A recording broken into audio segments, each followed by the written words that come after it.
เป็นเนาะสบายดีทุกคนเมื่อนี้ก็มาพบกับสองน้องปลาเนาะเมื่อนี้เขากำลังจะไปห้องเหียนะทุกคน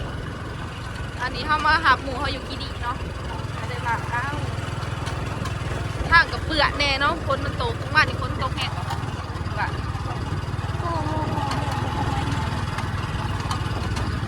ตอนนี้เขากำลังขับรถจักรแล้วทุกคนไปห้องเหียให้หมูจับก่อนไปเลย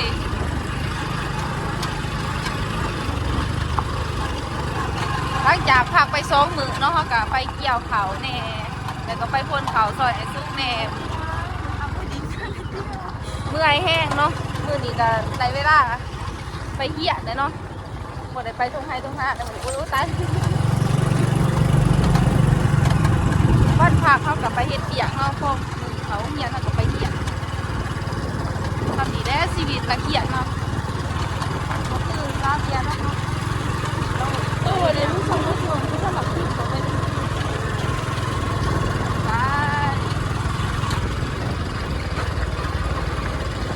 กลับไปต่างใจทำใจเหี้ยหอสิจุ๊บมันไปเจอกันยุ่งเหี้ยเนอะพี่น้องหลังจากที่เขาหอทุ่งเหี้ยแล้วเนาะเขากับผู้สาวของว่าโหหลังจากที่เขาหอทุ่งเหี้ยแล้วเขากับบ่ท่านเขาเหี้ยเนาะเพราะว่าบ้านจันทร์สิพักก่อน1 โมงหลังจากเขาดบทุ่งแล้วแต่วันนี้เขาบ่ท่านปลูกทุ่งเนาะพี่น้องเขาก็เลยจะไปเอาทุ่งไปปลูก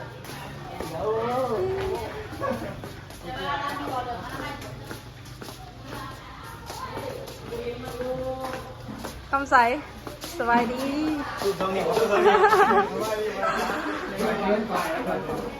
อนนี้เขากำลังจะเอาทุ่งไปปลูกเนาะพี่น้องเพราะว่าเขาบนท่านเฮียนอาจารย์ใส่ให้เขาเอาทุ่งไปปลูกอยู่รักเสาทุ่งอยู่หนาห้องเฮียนนั่นแหละ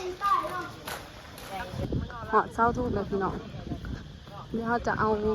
ทรายลงมาใหม่เขาจะ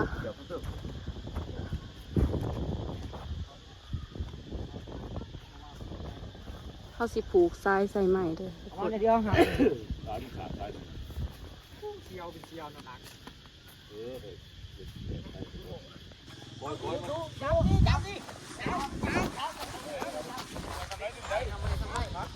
เท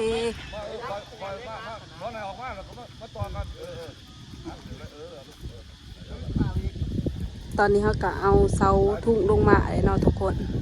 เดี๋ยวเขาจะเอาเสือผูกใส่เพราะว่าจะได้ดึงทุ่งขึ้นนะ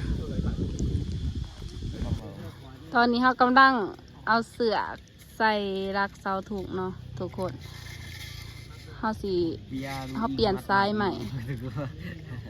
นี่หมูเขากับกำลังเอาเสือใส่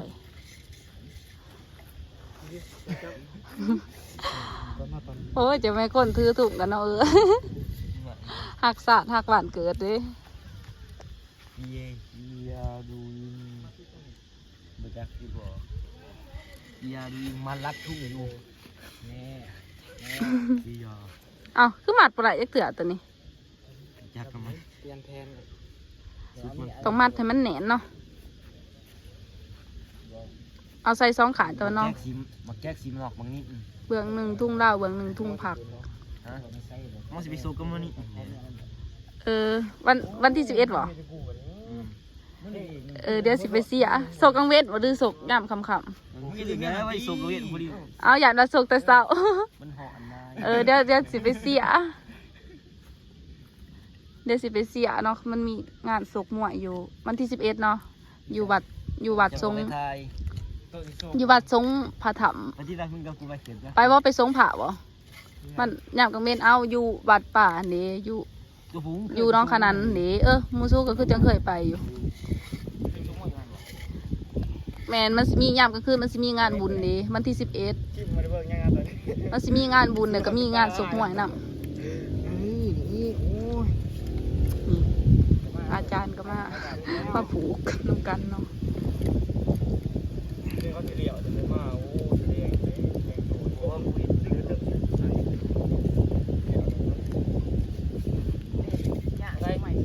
ได้แบบ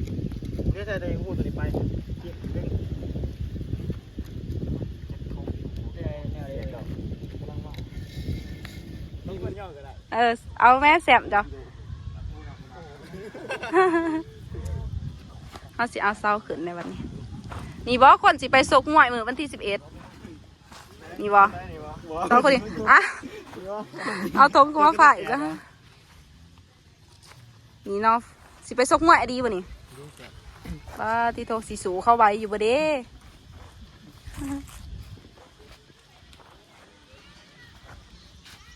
อย่าเค้นว่าคิมไปซกงวยเลยเนาะกูอยากมันดังไห้ ยกแรกเยี่ยมโอเคสนามไปย่อชัว ไปเอาขึ้นจะไป ไป ยับไปดิอย่าสิยับเสือเพื่อนสิดึงหัวขึ้น เดี๋ยวแบบเราให้จองไว้เนาะอย่าเห็ดดูดได้มันทับหัวอาจารย์นะคะขึ้นได้แล้วนี่ตอนนี้ขึ้นได้แล้ว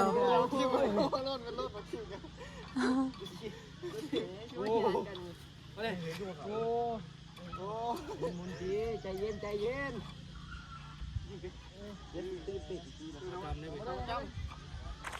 เดี๋ยวเขาสิผูกถุงใส่วันนี้มันดูไปน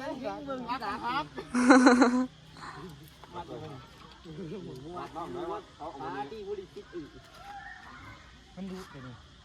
เอาไปกั้นมันมีมันก็สัตว์โอ้ก็จะมียังคิด โอ้ยเฮ็ดดีๆได้หมดจ้ะ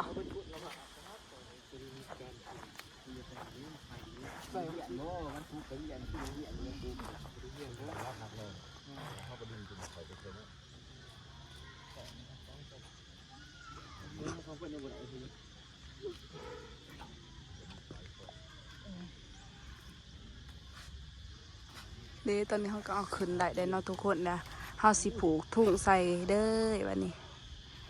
เดี๋ยวเขาเห็ดให้มันแน่นก่อน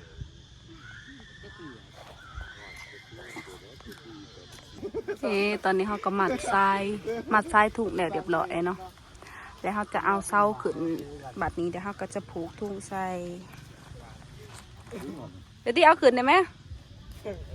เอาขึ้นเด้อโอแมนเด้ตอนนี้เขาก็ผูกถุงแล้วเขากำลังจะดึงขึ้น เขาสิบอกเปลือกกันยังเพราะเราควรคิดสิบอกรถเขาสิเอาถุงขึ้นนะขางหนึ่งทุ่งดาวขางหนึ่งทุ่งผักยืนก็เริ่มลุกลงมาได้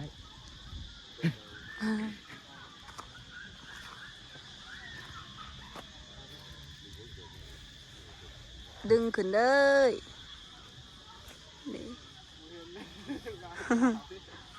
โอ้ยหอยนี่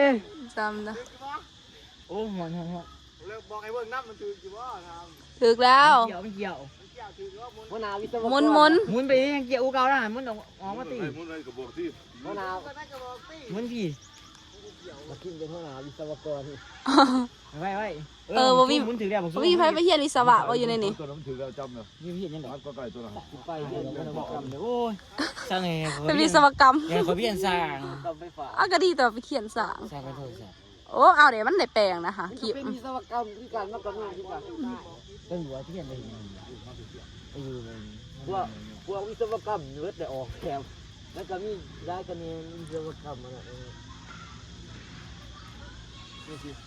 ก็เอาเข้าเราถึงอะไรได้ก็เดียวไปดึงขึ้นนี่ตอนนี้เราก็เอาถุงขึ้นเนาะเบิด2ขางวิศวกะดึงเข็มดึงเกี่ยวดึงหอดเป็นวิศวะก็ดีแต่ว่าเนาะอยู่ไทยเขาได้เงินเดือนได้เลยเป็นวิศวะแม่นหักเบี้ยมันได้เฮ็ดจุดอะไรพวกแม่นเขาคนเก่งมันก็มีเบี้ยเฮ็ดจุดอะไรหักคันบุกีเขาก็มาจ้านี่ตอนนี้เขาก็เปิดบริษัทแท็กคันด้วยกับ5 5 คือพี่ใช่ไอ้ห้างก่อนนี่ตอนนี้เขาก็ดึงทุ่งขึ้นแล้วขึ้นได้วัดซองทรายเลยเขาก็สีกับหองเลยเด้อบัดนี้ว่าเดี๋ยวเบียกเลยกับวิศวะคือกันทุกคนตอนนี้เขาก็หอดหองเลยเนาะหลังจากที่เขาไปเอา ทุ่งขึ้นเนาะแล้วเอาแบบเปลี่ยนเสื้อทุ่งใหม่นะเขาก็จะเขียนบทเรียนเนาะที่มันยังขาดอยู่เขียนเลย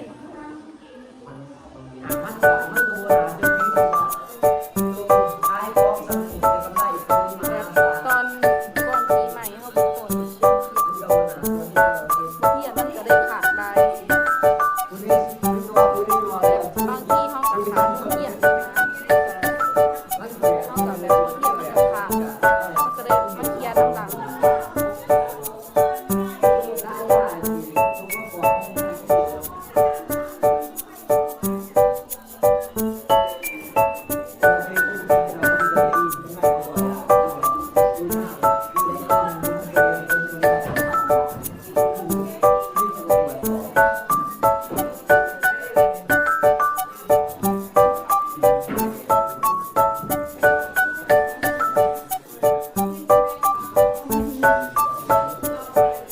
เขียนไปเรื่อยๆเราเขียนไปทีละหน่อยเขียนไปเรื่อย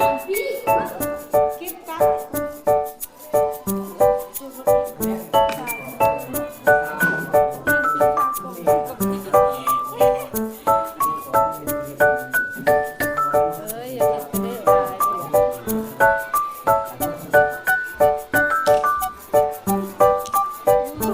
คือคนถูกคนนี้คนขอเมน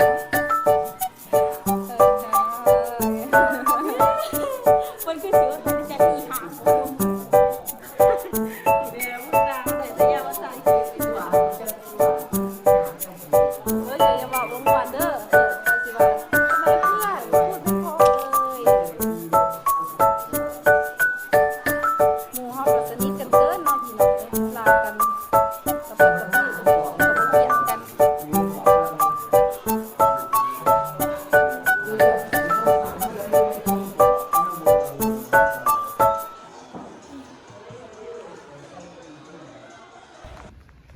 ทุกคนตอนนี้เฮาก็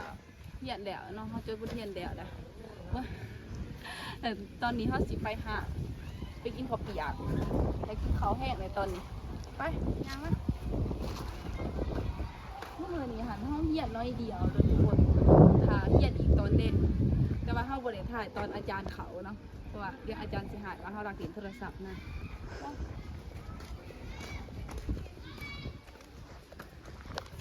ตอนนี้เฮาก็ฮอดหานเด้วสบายดีผู้สาวเหมาะแม่ว่าล่ะตอนนี้คนอยู่ในหาดคนดังที่ว่านี่ประจำเนาะยูทูบเบอร์คนก็จะประมาณนี้ถามนะสบายดีผู้สาวสบายดีโอ้เสียงคือหวานแท้ก็มันบ่ได้มีแต่เฮาเห็น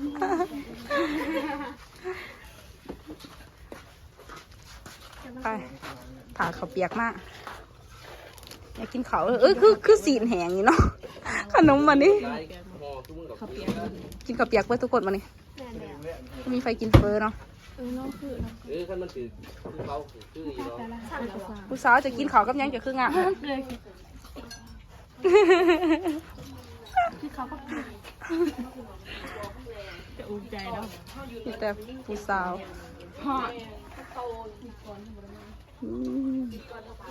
น้องม.6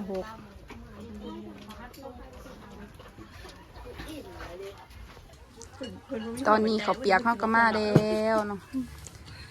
สั่งแป๊บเดียวก็ได้เขาหมูเขาโขดแดงเลยจะบ่เผ็ดบ่สาวจะคือกินเผ็ดแต่แซ่บบ่เบียจะกินข้าวเปียกคู่มือว่าจะคืองานแท้จุ่มลงเอาหนาจุ่มแซ่บว่าข้าวเปียกค่ะนี้เห็นว่ากินคู่มือมีหานได้แสบสหารนี่นะแสบด้วยมีหานเอามันแสบด้วยมีหานเดียวแม่ค่ะเขาถามบวกกันคนกันผสมจะแสบบ่แสบนอกแต่ว่ามีหานเดียวก็ต้องกินอยู่นี่แม่น่ะผมมีหานได้แสบทำซ้ำหานไอ้ภากรเพราะว่ามีอยู่หานเดียวแสบบ่แสบต้องกิน เอากินเมื่อเช้าทิศแสบบ่แต่ก็กินแต่ก็รีวิวโหซาเบียแล้วกินจะแสบเอาผู้นั้น เบา โอ้ยตีตนเนาะ ๆกันหนอกดิ ก็ได้เข้ามา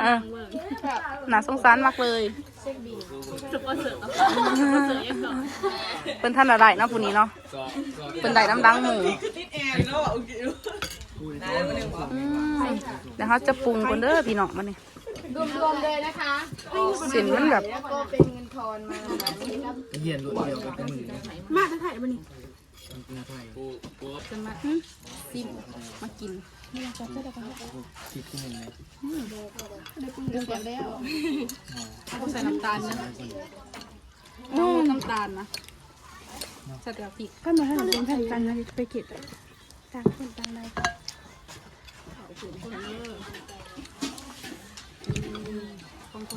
คงซักของมาแล้ว ห้องตะกล่องมาเดี๋ยวจ้า แต่ก่อนจะเสร็จเนาะอันนั้นอันนั้นก่อน บอกเสียงเอาบน ห้องว่าจะตรงออกดีมันหนักมันก็ได้ได้ แม่เดี๋ยวขอกินก่อน คือตอนมันก็บอกพี่ เดี๋ยวเวลานอน มันก็บอกพี่ จ้ะ แบบชุดถังเพราะว่ามีหัน มีหันเดียว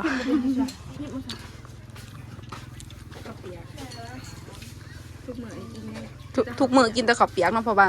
ในโรงเรียนมีแต่ข้าวเปียกกับเฟอกินแต่อย่างนี้กูมื้อเฮียนอยู่นี่แต่มหามหกมเจ็ดก็กินแต่ข้าวเปียกกับเฟอกูมื้อแบบโดนถือเขามากินเทื่อนึงเนาะบางทีก็โดน ที่สอด ขันบ่มีเงินพอกีบกับมันห่อเขามากิน นี่ก็บ่มีคือกัน แต่ก็ของกินก็บ่มีก็เลยต้องกินข้าวเปียกตัวนี้ ห้องคอยหาสี โอ้จะกินเผ็ดบ่ได้บ่น้ำเบามีแต่ซาวเบียร์เนาะกินเผ็ดก็หมู เอาพี่ไปเลยกัน เดี๋ยวขออนุญาตไปกินก็เด้อบัดนี้อยากกินข้าวแห้งแล้วนี่ตอนนี้เขากินเบิดแล้วเดือตั้งแต่น้ำเนาะอิ่มอยู่บ่เบียร์เดือหมูเขาคนหนึ่งเนาะเพิ่นมาน้ำดังหมูเพิ่นก็เลยกินว่าท่านละเดียวไปจ่ายเงินก่อนมาจ่ายเงินกับแม่ค้าคนงามที่สุดในหาดเพราะว่ามีแม่ค้าคนเดียวนั่นก็คือคนเห็ดเฟอเห็ดแสบที่สุดในหาดเขาจะสั่งหนักเอาหนักนี่มาโอ้ตุ๊กจะคล้ายนมเนียหนักอยู่วะนี่ตุ๊กจะคล้ายนมเนียเฮ้ยซื้อหนักก่อนขวดหนึ่งแล้วก็จะมาจ่ายเงินนี่ก็คืออาหาร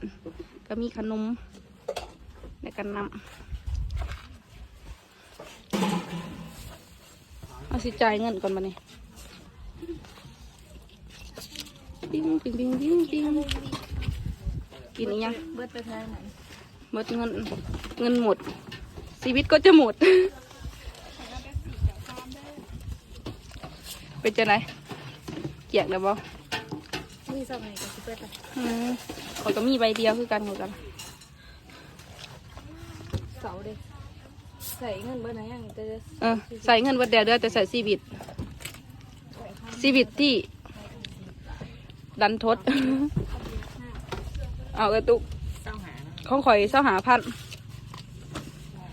น้ำกับข้าวเปียกเศร้าพันกับน้ำหาพันท่านเศร้าหาเด้อเก็บไปกินมื้ออื่น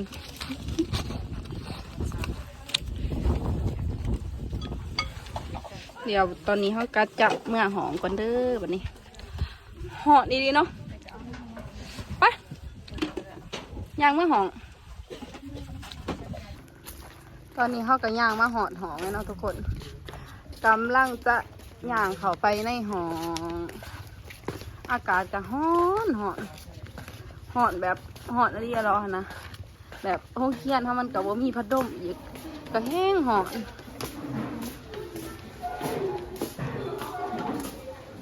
นหอมแล้วแซ่บปะ นุ่มเหนียวแซ่บที่สุดเพราะว่าไม่หันเดียว มีหันเดียวเฮียก็แซ่บที่สุดมีแต่พอมันมีหันเดียวของเขาก็สีเดือนนักเฮียนตัวนี้เด้อเพราะว่าเขาเมื่อกินเขาวอยู่เฮือนนะก็เดือแต่หมูเฮาที่กินเขาวโรงเฮียนก็เดือกันซ้ำเดือกันแต่ซ้ำนี่เพราะว่านักเรียนส่วนใดเขาก็จะเมื่อกินเขาวอยู่เฮือนมันสิมีแต่นักเรียนอยู่ไกลบ้านหันบ่ได้นะส่วนใดเขาก็จะอยู่ไกลๆก็เดือกันเท่านี้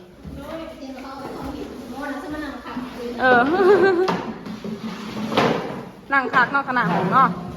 สบายดีพี่น้องนั่งรอโอ้ขันซิวๆเนี่ย เป็นอันนั้นเป็นหัวหน้าห้อง แต่นั่ง แบบยาก นั่งแบบอย่างให้ดูของพ่อแม่บอกให้เฮียนสูงๆเดี๋ยวฝนก็จัดไปนั่งที่โต๊ะพุ่นนะสูงพ่อบ่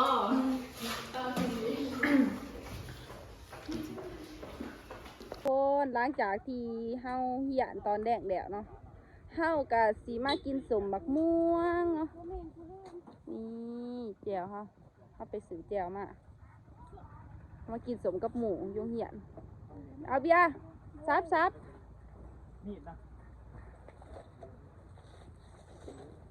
เดี๋ยวเขาก็จะให้หมูเขาซับเลย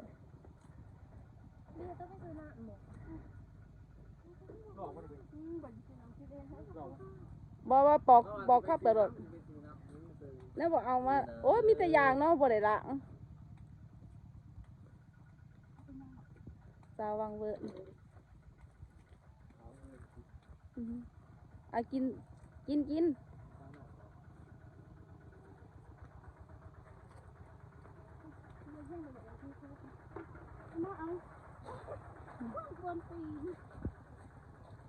กินสาวเบียร์โอ้ยกินแบบนาเจ๊กหน่อยก็สาวเด้อ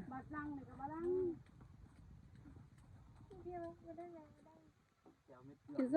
โซ่ในตี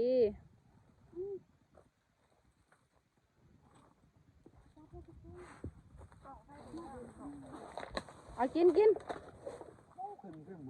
มเอามัมเข้มบอกเลยให้หนังกู ได้เกลือบ่ เข้มบอกเลยเข้มหนัง แต่จะได้โกหวานบ่ดูเค็มหวานบ่ดูเค็มบ่แซ่บโอ้ยแม่เราใส่ผักเทียมได้โพด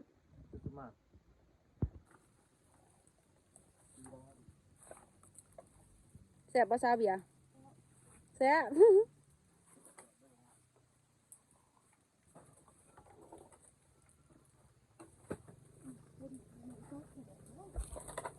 เอาสิกินก่อนเด้อบัดนี้ เติมมาเตากินดอกยังเออเจ้าแท่นบักไตบ่ย่าไอ้ขอยาหิงหัวลองฟองแซ่บเนาะ เข้มบ่แจ่วแจ่วมีแต่เกลือมั้ง ใหญ่เบียร์ก้อยมั้งไปดื้อกูอยากกินน้ำเผ็ดได้ กินยังกะหยาดกินเนาะเป็นตะแสบอะไร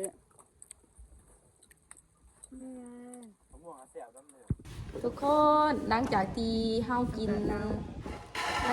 สมมักม่วงเนี่ยเนาะเฮากะมานั่งเด่นอยู่สโมสรเนาะมันเป็นตะกี้หันมันเป็นหอเฮียนเก่าเนาะแต่ว่าตอนนี้เขาบ่ได้เฮียนนะเขาจะไปเฮียนอยู่ตึกตัวใหม่นะ ตัวนี้ตึกเก่า แม่น